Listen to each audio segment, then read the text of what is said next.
মন খুলে কথা বলো না কেন? তোমাকে বারবার বলার পরও তুমি শুধরাচ্ছ না। তোমার কি মাথা খারাপ হয়ে গেছে? তুমি কি আনন্দে পাগল হয়ে গেছো? আজকে আবার গাজরের তরকারি করেছো। তরকারিতে ধনেপাতা আমার একদম ভালো লাগে না। এই যে কথাগুলো, এগুলো আমরা ইংলিশে কিরকম ভাবে বলবো, চলো আজকের লেসনে আমরা শিখে নিই। ফার্স্ট সেন্টেন্স, আজকে আবার গাজরের তরকারি করেছো। You made carrot curry again today. You made carrot curry again today. বা আমরা এটাকে এভাবে বলতে পারি, did you make carrot curry again today.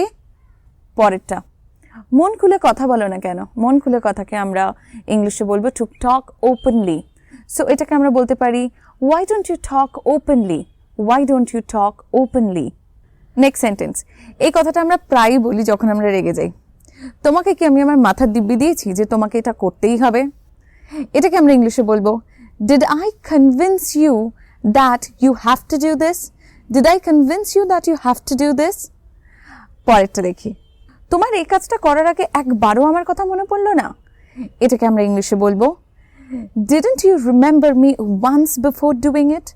Didn't you remember me once before doing it. তোমার আবেগ বলে কিছু নেই। You don't have any emotion. আবেগকে আমরা ইংলিশে বলি ইমোশন। পরেরটা দেখি, বেকার ঝামেলাতে জড়িও না। জড়ানো ইংলিশ হচ্ছে টু গেট ইনভলভড এবং ঝামেলা ইংলিশ হচ্ছে ট্রাবল। বেকার ঝামেলা, এটাকে আমরা ইংলিশে বলবো আননেসেসারি ট্রাবল। সো এই পুরো সেন্টেন্সটাকে আমরা ইংলিশে বলতে পারি, don't get involved in unnecessary trouble. পরের সেন্টেন্সটা, আমরা যখন কিছু বুঝতে পারি না, আমরা দেখবে অনেক সময় বলি, এসব আমার মাথার উপর দিয়ে যাচ্ছে। এটাকে আমরা ইংলিশে বলবো, this is going over my head.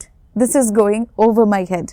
পরেরটা, অনেকেরই এবারে তরকারিতে ধনেপাতা ভালো লাগে না, তো তারা বলতেই পারে যে আমার তরকারিতে ধনেপাতা ভালো লাগে না। এটাকে আমরা ইংলিশে কিভাবে বলবো, I hate coriander leaves in curries.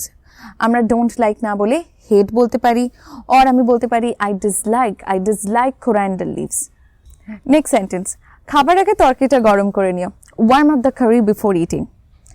পরেরটা, তোমার এটা জানার কথাও না। You are not even suppose to know that. You are not even suppose to know that. তুমি কি আনন্দে পাগল? আনন্দে পাগল ইংলিশ হচ্ছে crazy with joy. Are you crazy with joy or are you mad with joy. পরেরটা দেখি, তোমার মাথায় যা আসছে তাই বলে যাচ্ছ, বা মনে যা আসছে তাই বলে যাচ্ছ, ভেবে বলো। You are saying whatever is coming to your mind. Think and speak.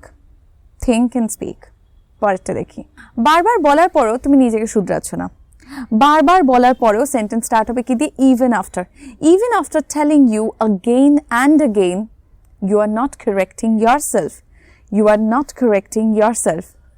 And this brings me to the end of today's lesson. তোমরা তো জানো যে ডেইলি সেন্টেন্স কিভাবে প্র্যাকটিস করতে হয়।